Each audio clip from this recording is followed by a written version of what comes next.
जय हिंद दोस्तों। आज हम देखेंगे एंशिएंट इंडिया के एक महत्वपूर्ण टॉपिक मगध साम्राज्य के बारे में और उनसे जुड़े हुए वंश एवं उनके शासकों और उनके द्वारा लड़े गए युद्धों के बारे में। तो चलते हैं, बिना किसी देरी के वीडियो को स्टार्ट करते हैं। रहा पहला क्वेश्चन, हर्यक वंश के किस शासक को कुड़िक कहा जाता था?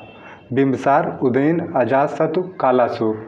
तो इसका सही आंसर होगा अजातशत्रु। ऑप्शन सी इसका सही आंसर होगा। अजातशत्रु को कुड़िक भी कहा जाता था। बिंबिसार को श्रेणिक कहा जाता था। बिंबिसार को श्रेणिक कहा जाता था। अगला क्वेश्चन, किस शासक ने गंगा एवं सोन नदियों के संगम पर पाटलिपुत्र नामक नगर की स्थापना की? अजातशत्रु, उदयन, अशोक, घनानंद। तो इसका सही आंसर होगा उदयन। उदयन ने पाटलिपुत्र नामक नगर की स्थापना की थी। अशोक मौर्य वंश का शासक था और घनानंद नंद वंश का अंतिम शासक था। अजातशत्रु हर्यक वंश का शासक था। हर्यक वंश। अगला क्वेश्चन, शिशुनाग वंश का वह कौन सा शासक था जिसके समय में वैशाली में द्वितीय बौद्ध संगत का आयोजन किया गया? उसे काकवड़ के नाम से भी जाना जाता है। तो शिशुनाग, कालाशोक, नंदीवर्धन, इनमें से कोई नहीं। तो इसका सही आंसर होगा कालाशोक। कालाशोक के समय में वैशाली में द्वितीय बौद्ध संगत का आयोजन हुआ। कालाशोक ने अपनी राजधानी वैशाली से पाटलिपुत्र स्थानांतरित की थी। वैशाली से पाटलिपुत्र।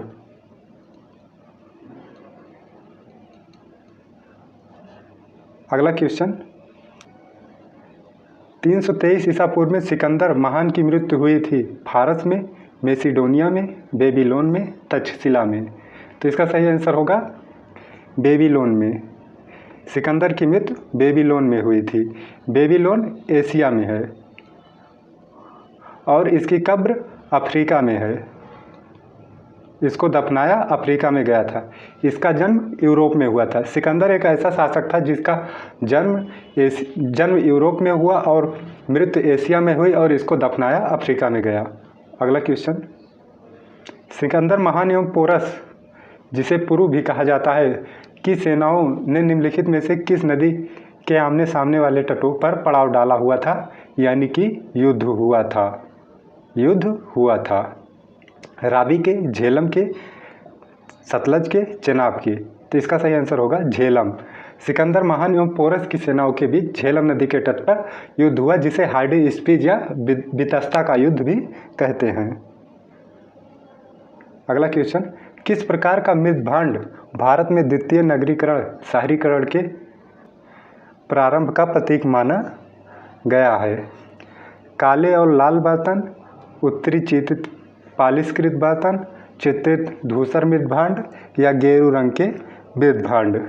तो इसका सही आंसर होगा उत्तरी काले पालिशकृत बर्तन। अगला क्वेश्चन, पाली ग्रंथों में गांव के मुखिया को क्या कहा गया है? ग्रामक, ज्येष्ठक, भोजक या फिर ग्राम भोजक या ग्रामपति। तो इसका सही आंसर होगा भोजक। भोजक या ग्राम भोजक। अगला क्वेश्चन, उज्जैन का प्राचीन नाम क्या था? उज्जैन का प्राचीन नाम अवंतिका था। उज्जैन क्षिप्रा नदी के किनारे स्थित है। उज्जैन क्षिप्रा नदी के किनारे स्थित है। अगला क्वेश्चन, नंद वंश का संस्थापक कौन था? महापद्म नंद, कालाशोक, घनानंद या नागार्जुन। नंद वंश का संस्थापक महापद्म नंद था। महापद्म नंद था, जिसने एक राट की उपाधि धारण की थी। यह पहला शूद्र सम्राट था।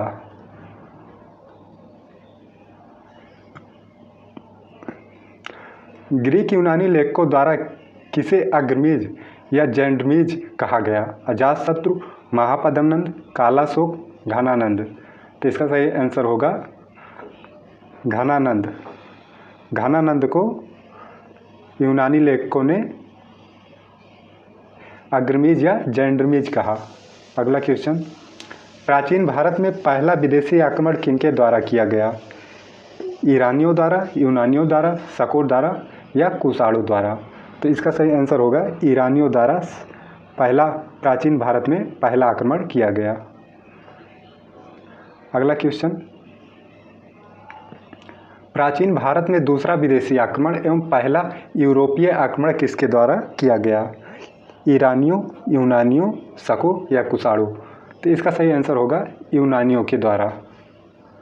अगला क्वेश्चन, ईरान के हकमनी वंश के किस शासक ने भारतीय भूभाग को जीतने के बाद उसे फारस साम्राज्य का 20वां प्रांत बनाया?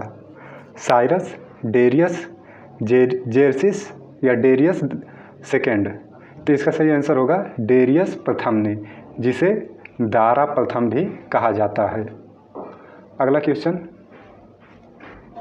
हाइडेस्पिस या बितस्ता, जिसका आधुनिक नाम झेलम है, का युद्ध 326 BC में किन किन शासकों के मध्य हुआ था? सिकंदर एवं पोरस के मध्य, सेल्यूकस एवं चंद्रगुप्त मौर्य के मध्य, चंद्रगुप्त मौर्य एवं घनानंद के मध्य, सिकंदर एवं आम्भी के मध्य? तो इसका सही आंसर होगा सिकंदर एवं पोरस के मध्य। अगला क्वेश्चन, सिकंदर ने भारत पर कब आक्रमण किया? 326 ईसा पूर्व, 326 ईस्वी, 323 ईस्वी, 323 ईसा पूर्व? तो इसका सही आंसर होगा 326 ईसा पूर्व। अगला क्वेश्चन, 16 महाजनपदों की सूची उपलब्ध है महाभारत में, अंगुत्तर निकाय में? सही आंसर होगा अंगुत्तर निकाय। यह एक बौद्ध ग्रंथ है, यह एक बौद्ध ग्रंथ है। अगला क्वेश्चन, निम्नलिखित में से मगध का कौन सा राजा सिकंदर महान का समकालीन था? महापद्मनंद, घनानंद, मुकल्प, चंद्रगुप्त मौर्य? सिकंदर का समकालीन घनानंद था। अगला क्वेश्चन, प्रथम मगध साम्राज्य का उत्कर्ष किस सदी में हुआ? 4वीं सदी ईसा पूर्व, 6ठी सदी ईसा पूर्व, 2री सदी ईसा पूर्व, 1ली सदी ईसा पूर्व? तो इसका सही आंसर होगा 6ठी सदी ईसा पूर्व में प्रथम मगध साम्राज्य का उत्कर्ष हुआ। अभिलेखीय साक्ष्य से प्रकट होता है नंद राजा के आदेश से एक नहर खोदी गई थी। वह नहर कहाँ थी? अंग में, वंग में, कलिंग में, मगध में? तो इसका सही आंसर होगा कलिंग में। खारवेल के हाथी गुफा अभिलेख से मिलता है कि अंग में महापद्मनंद द्वारा एक नहर खुदवाई गई थी नंद कलिंग को जीतने के बाद। अगला क्वेश्चन, पहला ईरानी शासक जिसने भारत के कुछ भागों को अपने अधिकार में कर लिया? तो इसका सही आंसर होगा डेरियस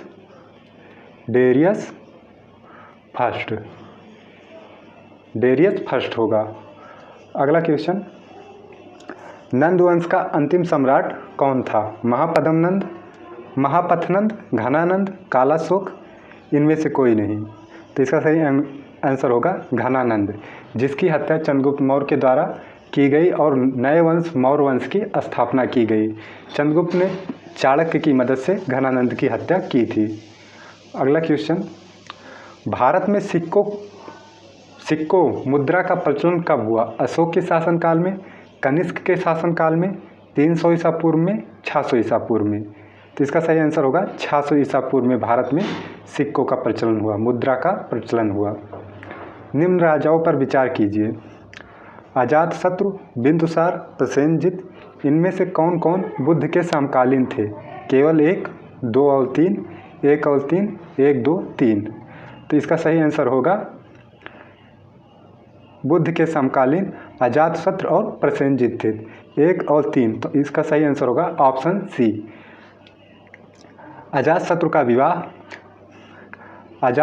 विवाह कौशल के राजा प्रसेनजित की बहन महाकोशला से हुआ था और अजातशत्रु को दहेज में काशी राज्य प्राप्त हुआ था। अगला क्वेश्चन, मगध सम्राट बिंबिसार ने अपने राज्य पर जीवक को किस राज्य के राजा की चिकित्सा के लिए भेजा था? कौशल, अंग, अवंती, वैशाली? तो अवंती के राजा चंड प्रद्योत की सेवा में राजवैद्य जीवक को भेजा था। अगला क्वेश्चन, किस शासक ने अवंती को जीतकर मगध का हिस्सा बना दिया?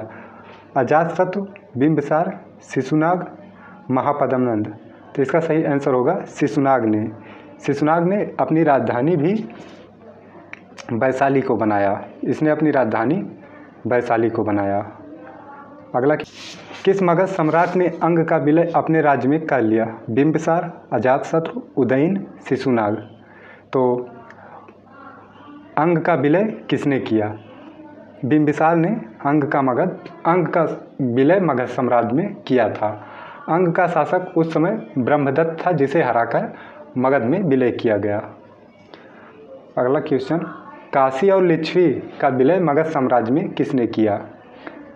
काशी और लिच्छवी का मगध साम्राज्य में विलय अजातशत्रु द्वारा किया गया था।